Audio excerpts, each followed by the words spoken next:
station, yeah. Not a bad start, huh? It's only downhill from here. It's all good.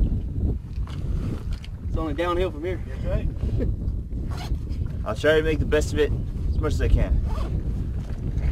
I was at Grafenwehr my first 3 days. I think Engel might wait.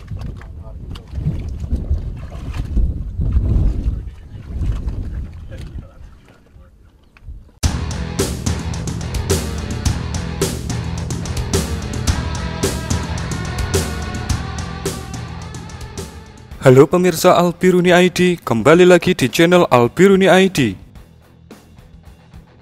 Meski telah mendapat bantuan persenjataan dalam jumlah besar dari Amerika dan negara-negara NATO, Presiden Ukraina, Volodymyr Zelensky, merasa itu belum cukup. Pasalnya, paket persenjataan yang dikirim untuk militer Ukraina masuk dalam kategori menghambat serangan Rusia. Zelensky berdalih, untuk menahan laju serangan Rusia, selain sanksi keras, adalah penting untuk benar-benar mengalahkan Rusia di medan perang.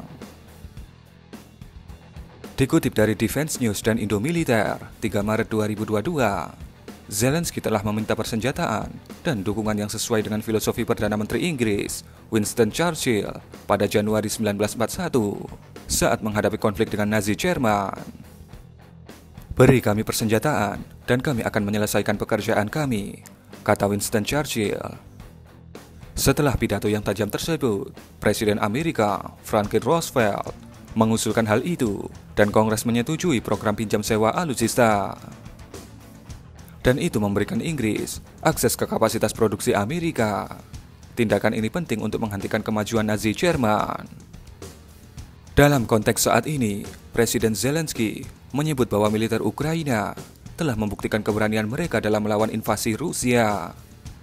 Namun, ada satu langkah lagi yang bisa menentukan, yakni Ukraina membutuhkan transfer 3 skadron pesawat spesialis serang darat, yaitu A-10 Thunderbolt, untuk Angkatan Udara Ukraina, kata Zelensky. Sebelumnya, Zelensky telah meminta dukungan udara dari NATO, tetapi permintaan tersebut telah ditolak oleh NATO.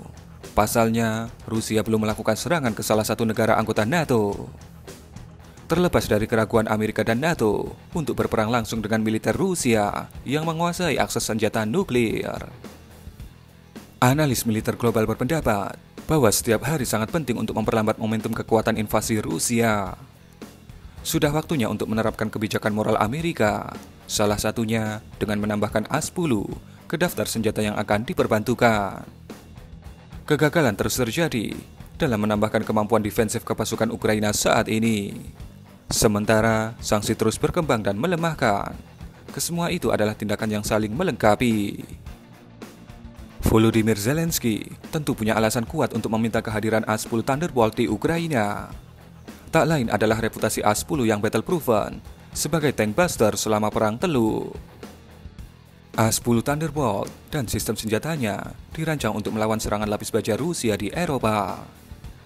Pesawat tempur Twin Engine General Electric TF-34GE-100A ini terbukti efektif di lingkungan yang kaya akan target darat seperti di operasi Desert Storm. Sangat mirip dengan pasukan Rusia yang maju saat ini. Mereka juga dapat menjadi teman infanteri dalam misi close air support. Angkatan Udara Amerika saat ini memiliki paket penyebaran A-10 yang siap digunakan.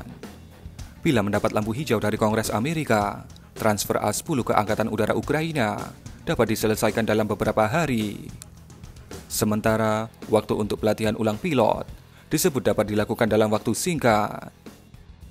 Yang dibutuhkan hanyalah mengecat logo Angkatan Udara Ukraina dan mengirimkan pesawat tersebut, ujar Zelensky.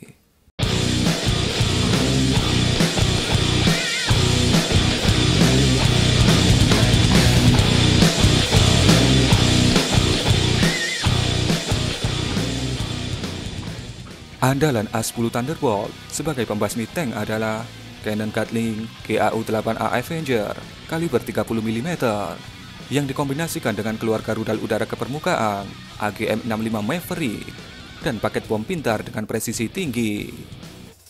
Pesawat produksi Fairchild Republic ini terbang perdana pada 10 Mei 1972. Sudah diproduksi sebanyak 716 unit dan masih akan dioperasikan hingga tahun 2030. Tapi pertanyaannya, siapa Ukraina di mata Amerika? Sehingga berani-beraninya meminta pesawat eksklusif seperti A-10. Berikan komentar Anda.